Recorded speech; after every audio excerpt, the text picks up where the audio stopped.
This year, California endured its deadliest, most destructive wildfires in the state's history. And that's saying something. In early November, multiple fires burned at once, including what became known as the Camp Fire, which killed at least 86 people and destroyed close to 14,000 homes.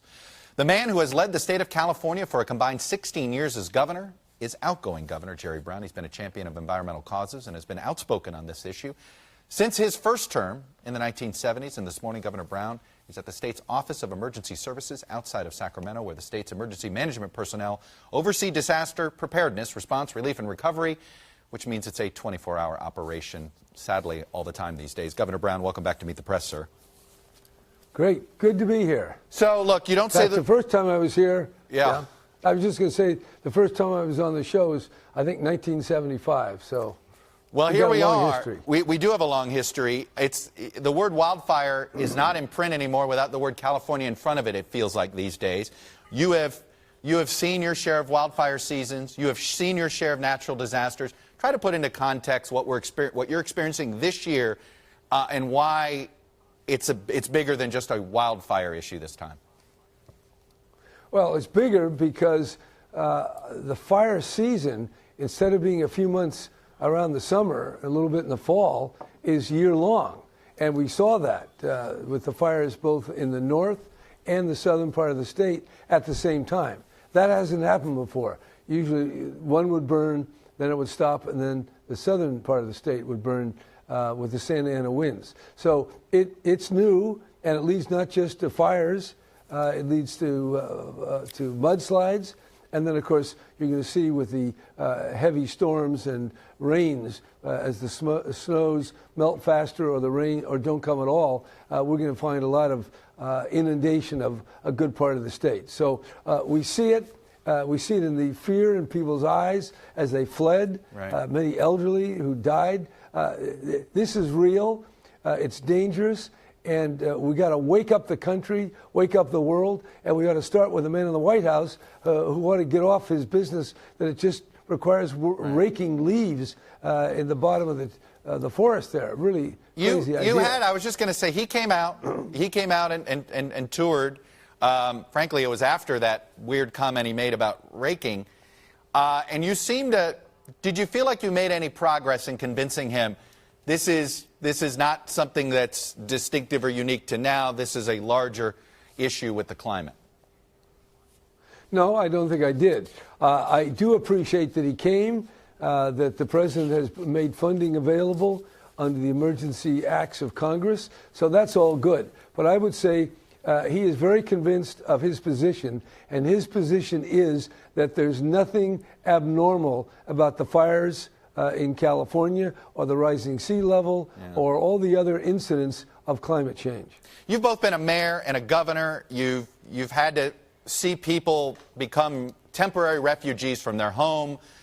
At what point do you feel as if that politicians in positions like the governorship of California are going to have to start proposing restrictions on where people live and basically saying, you know what, we just can't build here because we can't afford to basically maintain people living this close to the water, or living this close to wildfire damage, or living this close to a place that's susceptible to mudslides?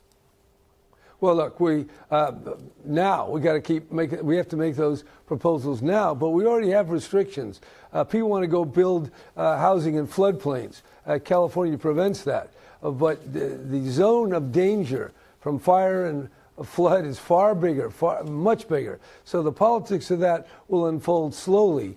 But the facts are on the ground, and the politicians, however painful it will be politically, will follow a course now to restrict building in areas that are just too dangerous. I got to ask you, I'm curious about the Yellow Vest movement and what you think, why that has been such a struggle for Macron there, and what lessons we should take away here. I want to Joanna Heyer, who writes this in City Lab.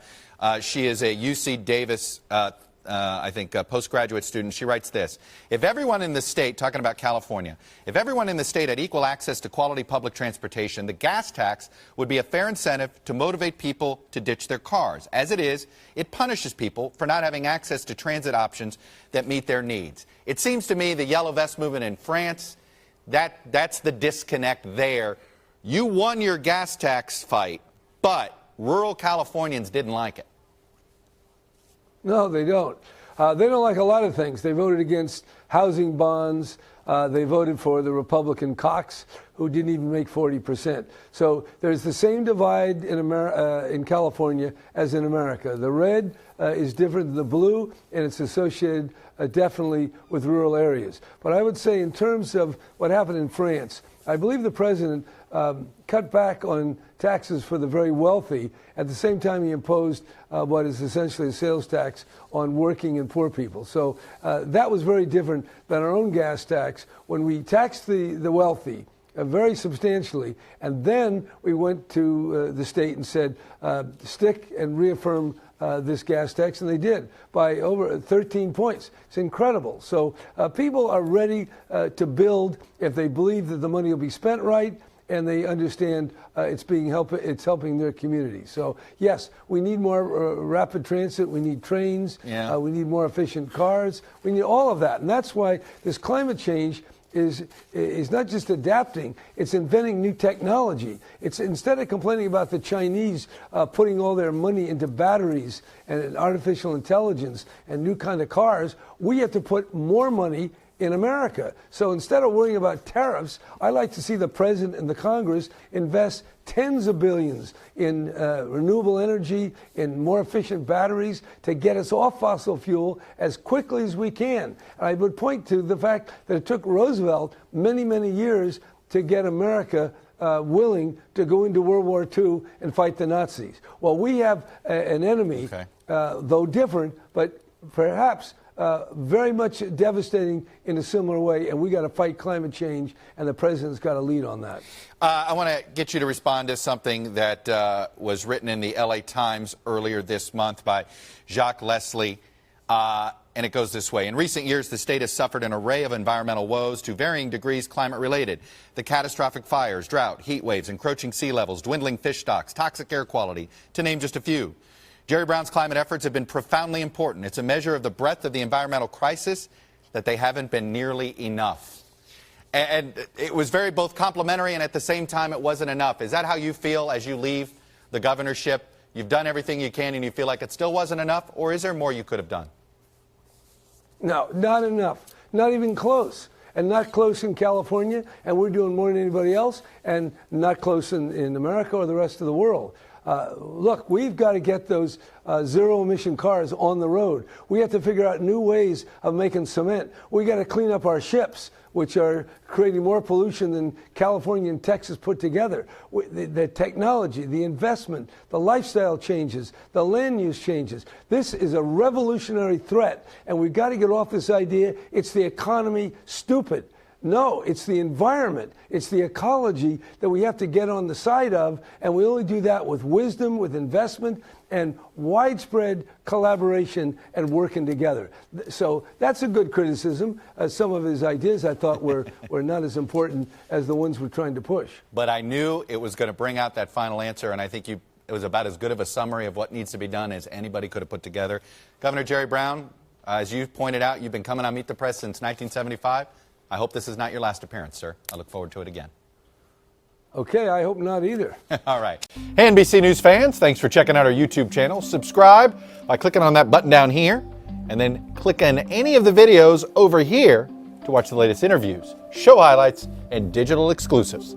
Thanks for watching.